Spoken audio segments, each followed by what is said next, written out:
दुनिया में आने का मकसद, इंसान जन्म को पाने का मकसद क्या है कि तुम अमर हो जाओ, अमर। और तुम कहोगे अमर कैसे हो सकते हैं, हनुमान जी नहीं है क्या? हिंदू धर्म में पूछो कोई देवता अमर है क्या? कैसे बोलते हैं फटाक से, हनुमान जी अमर है। अरे राम अमर नहीं हो पाए, कृष्ण जी अमर नहीं हो पाए, पैर में तीर लग के मरना पड़ गया, तो हनुमान जी अमर कैसे हो गए? क्योंकि उन्हें वो दिव्य ज्ञान मिल गया। किसके द्वारा? गुरु के द्वारा, राम जी के द्वारा नहीं। राम जी तो उनके मालिक थे, जैसे तुम किसी के नौकर हो, किसी दुकान पे काम कर रहे हो, मालिक और नौकर, लेकिन तुम्हारा गुरु कोई और हो। बिल्कुल इसी प्रकार राम जी के सेवक थे हनुमान जी। राम काज करिबे को आतुर, राम जी के सारे काम करते थे, वो सेवक थे। लेकिन ज्ञान किससे लिया था? स्वामी मुनिंद्र से। मुनिंद्र स्वामी हनुमान जी के गुरु थे। नल नील के भी वही गुरु थे, मंदोदरी के भी वही गुरु थे। समझो क्या नाम था उनका? मुनिंद्र स्वामी। और ये कौन है? ये कबीर साहब हैं। कबीर साहब हैं, ये चालू युग में आते हैं। सतयुग में सत सुकृत नाम से, त्रेता में मुनिंद्र नाम से, द्वापर में करुणामय नाम से, और कलयुग में कबीर नाम से। तो ये त्रेता की बात है जब हनुमान जी को कबीर साहब ने मुनिंद्र स्वामी के रूप में जब आए थे तब ज्ञान दिया था। इसीलिए हनुमान चालीसा में पहला शब्द राम जी ने लिखा है। क्या लिखा है? श्री गुरु चरण सरोज रज, निज मन मुकुर सुधार, परतो रघुवर विमल जसु, जो दायकु फल चार। गुरु की महिमा गाई है हनुमान जी ने कि गुरु के चरणों में जो ध्यान लगा दे, चरणों की रज मिल जाए, तो कहते हैं उसका जीवन धन्य धन्य हो जाएगा। लेकिन कोई जानता ही नहीं है कौन गुरु और कौन चेला, बस राम हनुमान, राम हनुमान। अरे गुरु जी भी है बीच में, गुरु को मत भूल जाना। यहाँ राम जी खुद भगवान होके गुरु धारण करके बैठे हैं। कौन सा गुरु? कौन थे राम जी के गुरु? वशिष्ठ जी। और कृष्ण जी के गुरु संदीपन जी। लेकिन कोई नाम नहीं जानता उनका। चेलों के नाम सब जानते हैं, गुरु का कोई नाम नहीं जानता। और उन्हें क्या ज्ञान दिया गया? आत्म ज्ञान। समझो, यानी अगर आत्मा का ज्ञान हो जाए तो हमें अपने स्वरूप का ज्ञान हो जाता है। और अगर आत्मा का ज्ञान नहीं हो पाया तो हम दर्दनाक मौत को प्राप्त होते हैं। अगर हमें समझ में आ जाए कि हम आत्मा हैं, हम अपने आप को जान ले, तो शरीर तो छोड़ देंगे लेकिन मरेंगे नहीं। कभी साहब समझा रहे हैं, हम ना मरे मरिब संसारा, हमको मिला जियावन हारा। हमें वो जियावन हारा मिल गया जिसकी वजह से काया जिंदा है। ये शरीर किसकी वजह से जिंदा है? आत्मा की वजह से। हमें वो आत्मा ही मिल गई, यानी हम अपने आप को जान गए, क्योंकि हम ही आत्मा है। लेकिन अज्ञानता में शरीर मान के बैठे हुए हैं। तो अब क्या करना है? अब हमने आत्म ज्ञान में, आत्म ध्यान में, आत्म साधना में लीन होना है। अब आत्म ज्ञान, आत्म साधना, आत्म बोध होता क्या है ये समझ लो। शब्द में ही अर्थ छुपा है। किसी शब्द के आगे आत्म लग जाए तो समझ जाना कि सारी दुनिया से अलग बात तुम्हारी चल रही है। मैं सबको बोलूं, कोई कथा लिखो, कोई भी कथा लिखो, तुम किसी की भी कथा लिखने लग जाओगे, बस एक शब्द लगा दूं मैं कथा के आगे, सारी दुनिया से विमुख हो जाओगे। बस मैं ये बोल दूं आत्म कथा लिखो, जैसी मैंने आत्म शब्द जोड़ दिया तो बात कहां पे आ गई? अपने ऊपर। अब तुम्हें किसी और की कथा नहीं लिखनी है। आत्म कथा यानी अपनी कथा, खुद की कथा, अपने बारे में लिखो हर बात। किसी ने कहा गली में हत्या हो गई है, किसी न किसी पे शक चला जाएगा, उसने किया होगा, उसने किया होगा। और अगर कोई कहते कि गली में किसी ने आत्महत्या कर ली है, इसका मतलब खुद ने खुद का कत्ल कर दिया है। शक किसी के ऊपर नहीं जाएगा, उसी आदमी के ऊपर जाएगा जिसका कत्ल हुआ है कि इसने खुद अपनी हत्या करी है। आत्म का मतलब खुद, आत्महत्या का मतलब खुद अपनी हत्या करना।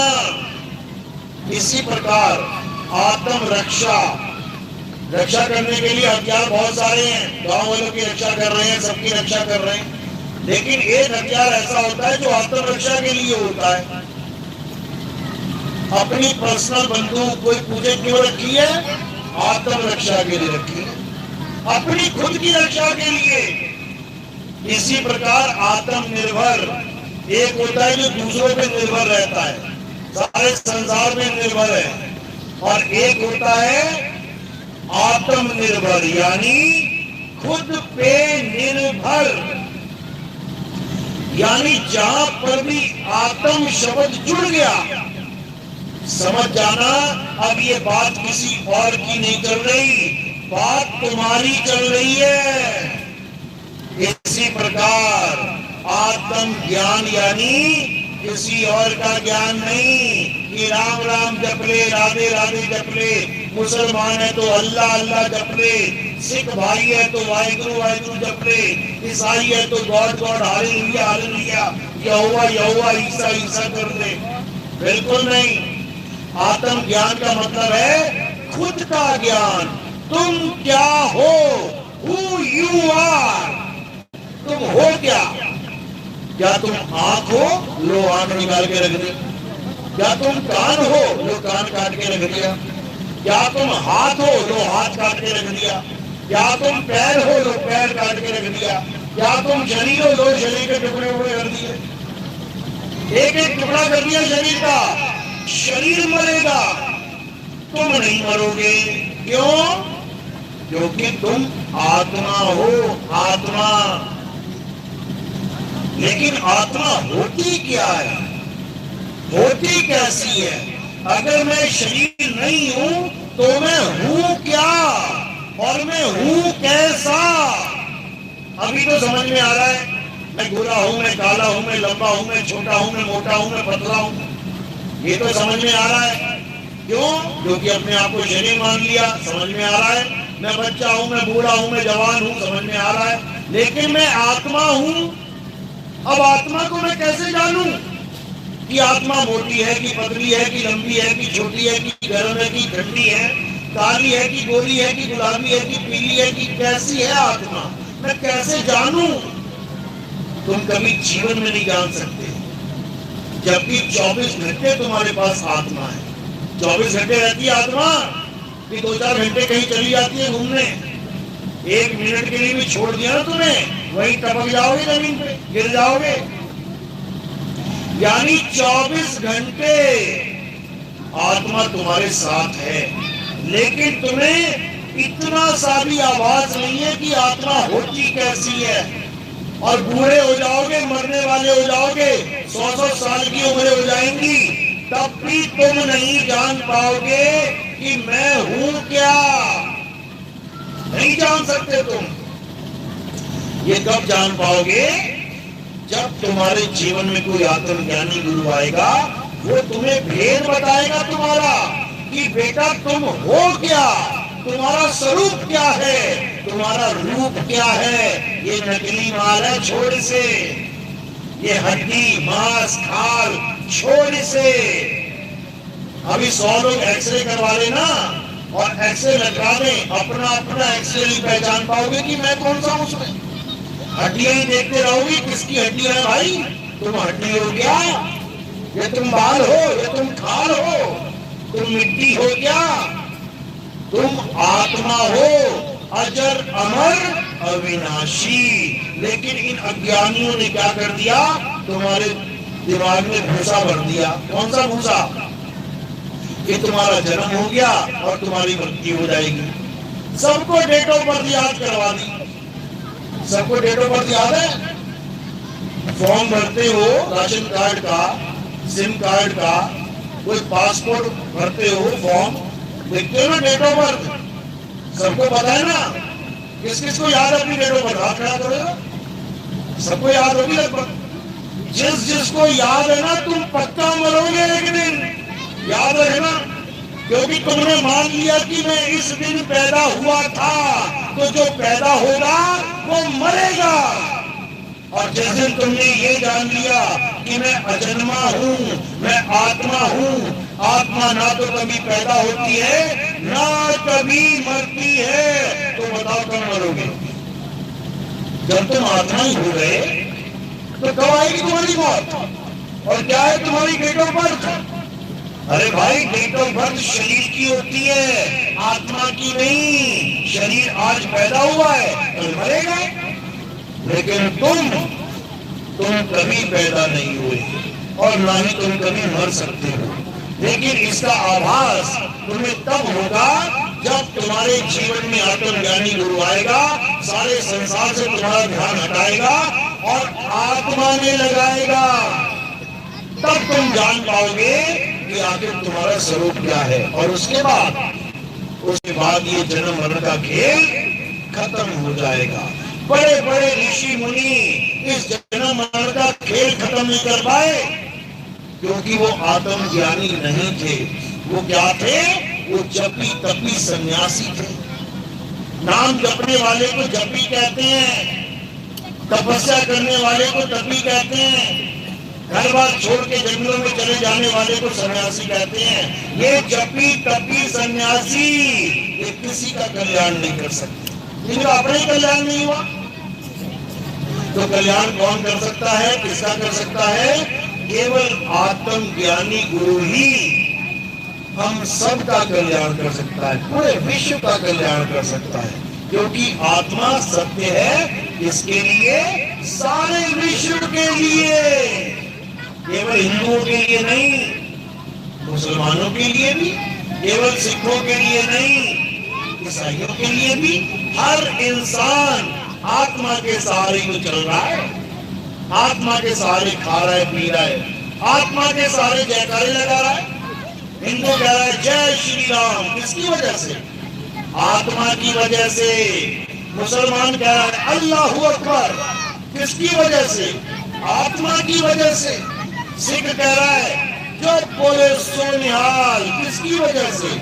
आत्मा की वजह से। ईसाई कह रहा है हालेलुया, किसकी वजह से? आत्मा की वजह से।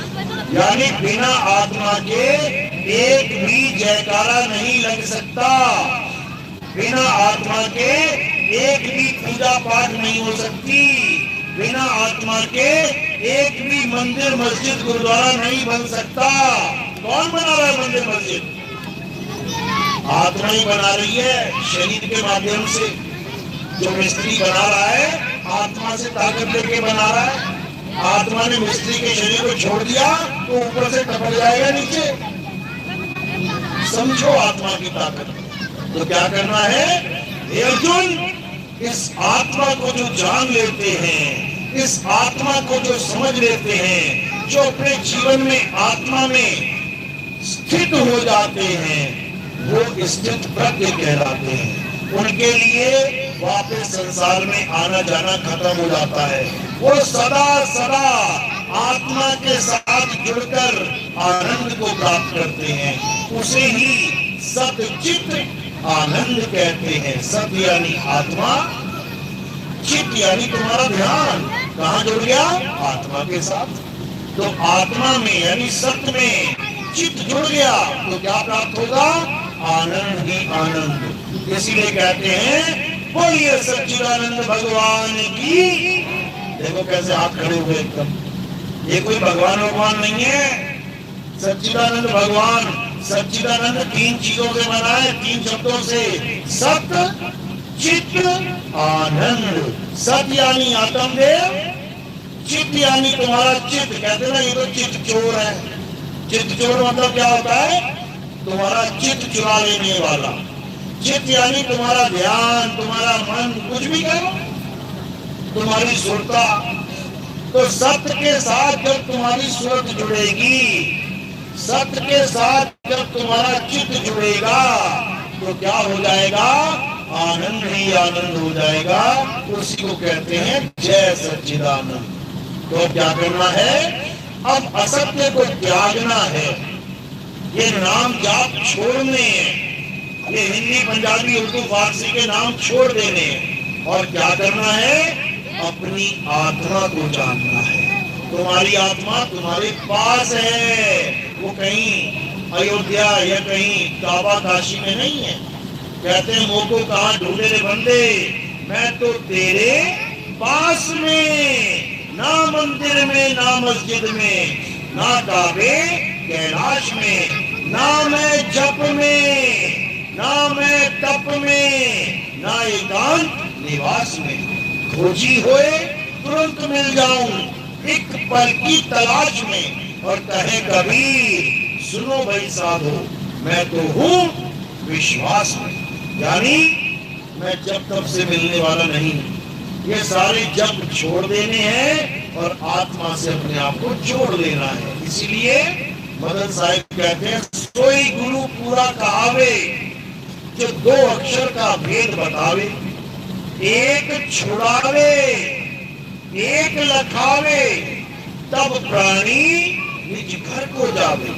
यानी इन मंत्रों को छोड़ दो और आत्मा से अपने आप को जोड़ दो, तब तुम्हारा कल्याण हो जाएगा।